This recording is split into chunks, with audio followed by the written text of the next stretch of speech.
¿Qué tal? Excelente día. Soy Laura Alicia Cuflores. Les presentaré la conferencia sobre enfoques de estilo de aprendizaje auditivo, visual y kinestésico para el doctorado en formación didáctica en la materia de análisis de teorías administrativas. El coordinador del curso es Armando Briceño López. Pues bien, los estilos de aprendizaje dependen de varios factores.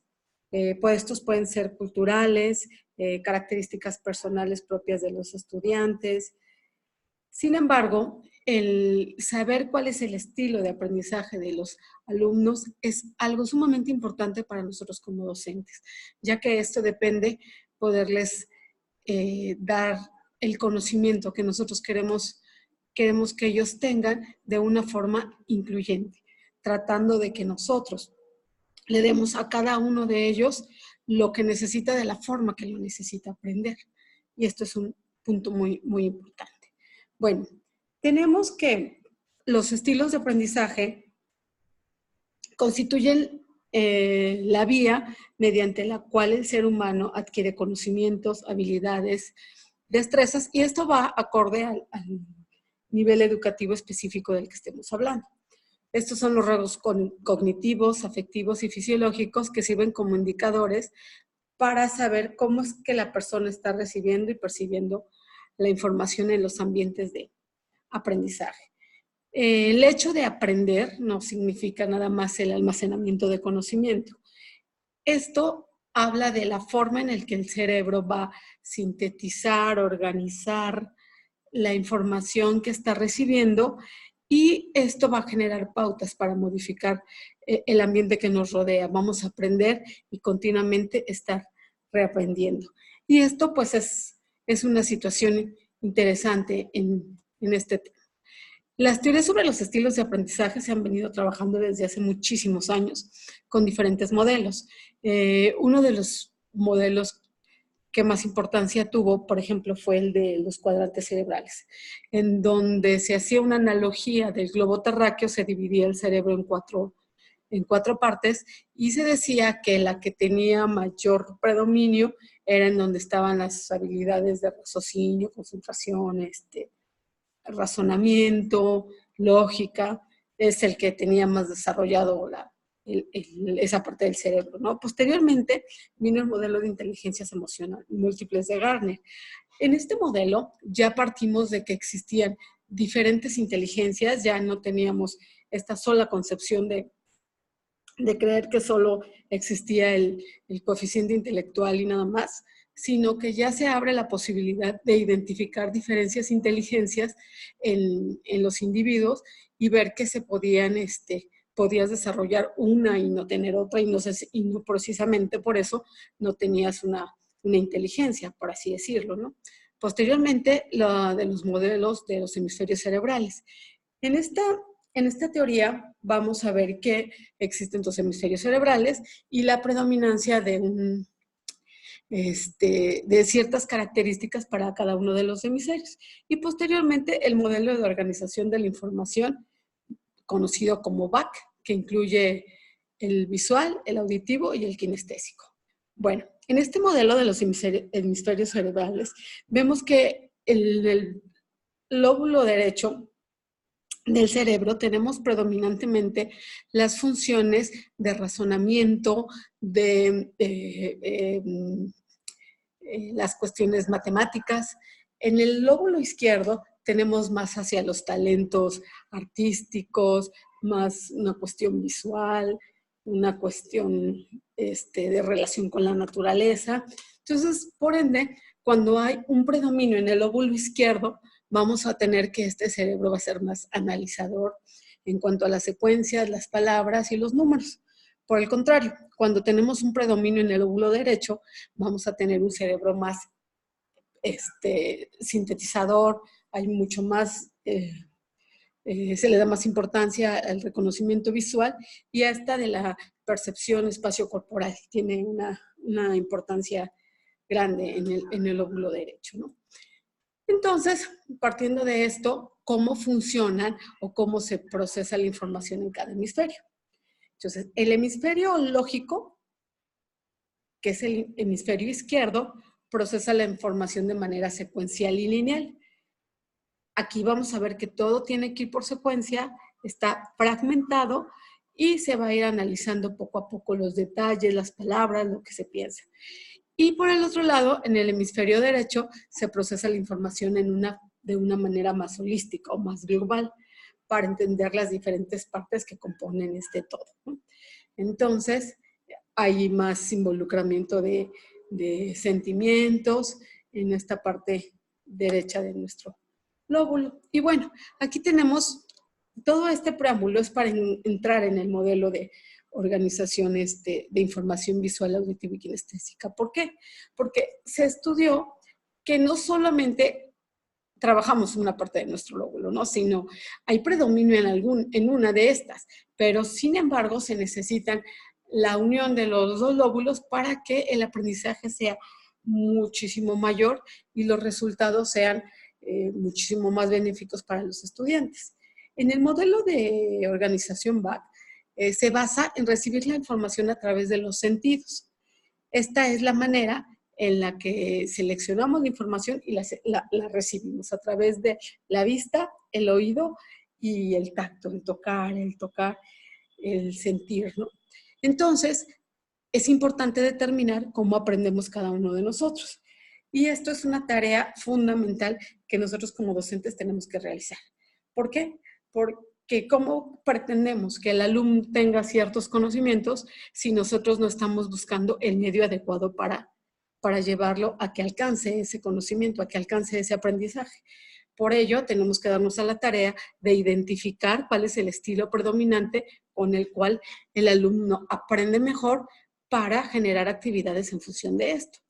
Bueno, hay diferentes formas de hacerlo. Uno puede ser a través de la conducta y otro puede ser la conducta que nosotros observamos en los alumnos y otra puede ser directamente bajo algún cuestionario. Tenemos cuestionarios como los de la programación neurolingüística que se basan en 16 preguntas, son preguntas cortas en donde tú tienes que elegir alguna de las respuestas que se enfoca a un estilo de aprendizaje visual, auditivo, kinestésico. Son preguntas muy sencillas que se pueden incluso aplicar con niños, no habría ningún problema.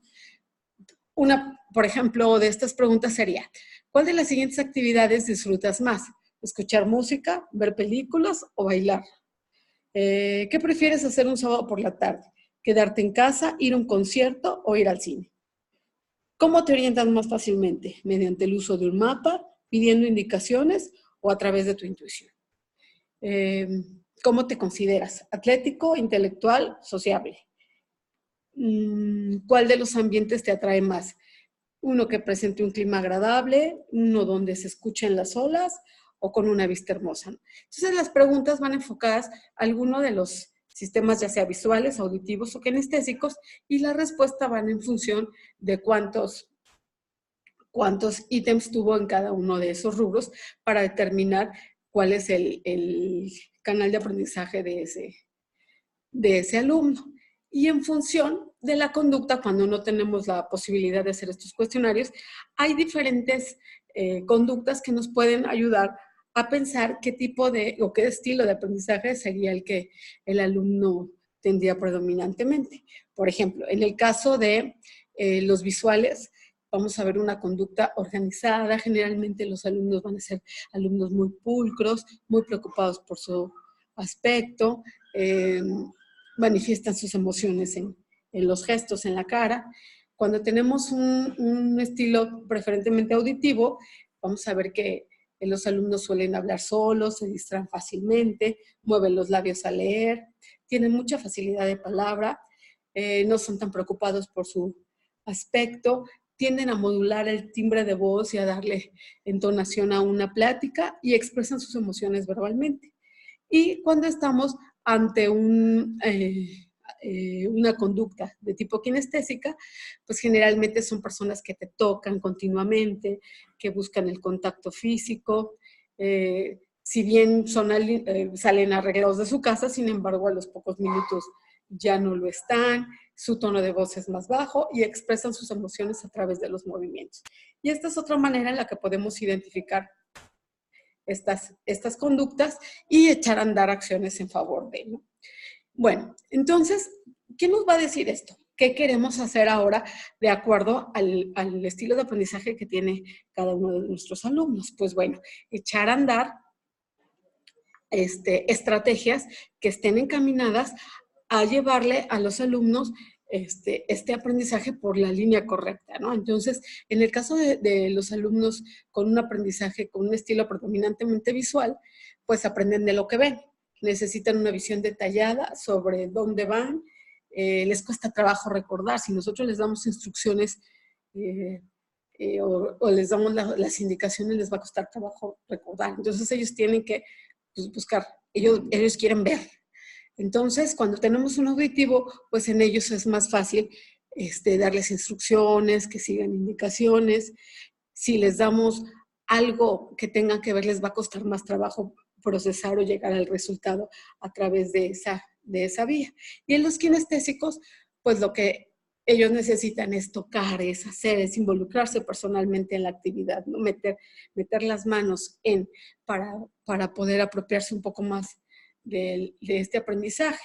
Y bueno, en función de esto también podemos generar acción, productos o decidir que nuestra clase, el producto final va a ser determinada acción que va a ayudar a que los alumnos que tienen este determinado o aquel determinado estilo de aprendizaje fortalezcan o favorezca la acción del aprendizaje en el caso, por ejemplo, de los visuales. En el caso de los visuales podemos pedirles que hagan una presentación en un papel bond, o que hagan un dibujo, o que hagan un mapa mental, que coloquen fotos, ilustraciones.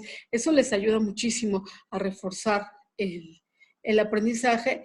Y como profesor, pues bueno, nuestras funciones deben ir encaminadas a escribir en el pizarrón lo que se está explicando, presentación en materiales, por ejemplo, en PowerPoint, presentaciones de tipo Prezi, llevarles videos, escribir en rotafolios, poner fotografías e imágenes en las aulas para ayudarles en su aprendizaje.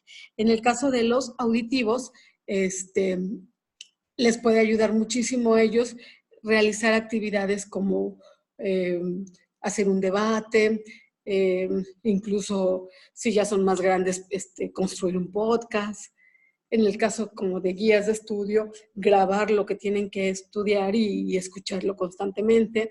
Es muy curioso, estos alumnos que son auditivos son los alumnos clásicos que cuando les pedimos que reciten una poesía, si se le olvidó una palabra ya no puede recitar.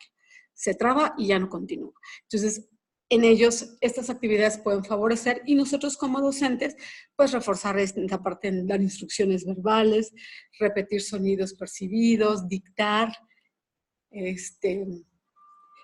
realizar las explicaciones directamente a ellos, porque esta es la forma en la que más fácil van a aprender. Y en el caso de los kinestésicos, los alumnos pueden realizar textos, dibujar, presentar obras de teatro, hacer representaciones, y nosotros en nuestras aulas podemos realizar retroalimentaciones.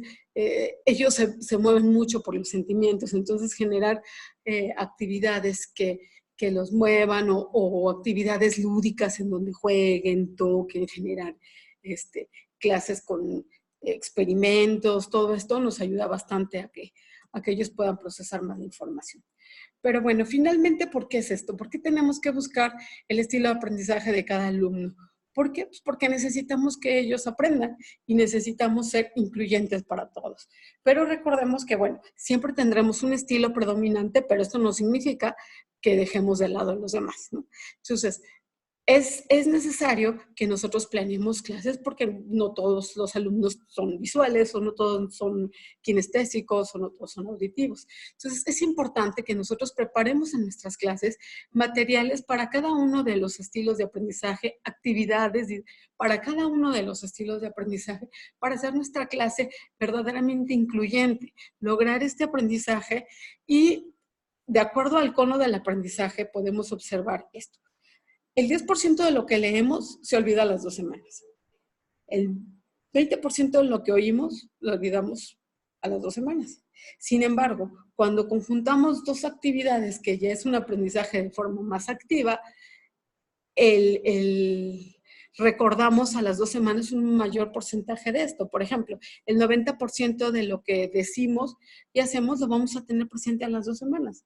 Entonces, si presentamos una obra de teatro, si escribimos el guión y luego la realizamos, hicimos un sociodrama, tenemos una mayor, un mayor porcentaje de esa acción que vivimos, de ese aprendizaje a las 2 semanas, ¿no? Y aquí lo vemos, por ejemplo, si tengo un estímulo visual, auditivo y kinestésico, pues entonces poder tener una retención máxima a las 2 semanas del 90%, que es solamente un 10% al escucharlo o un 30% al verlo.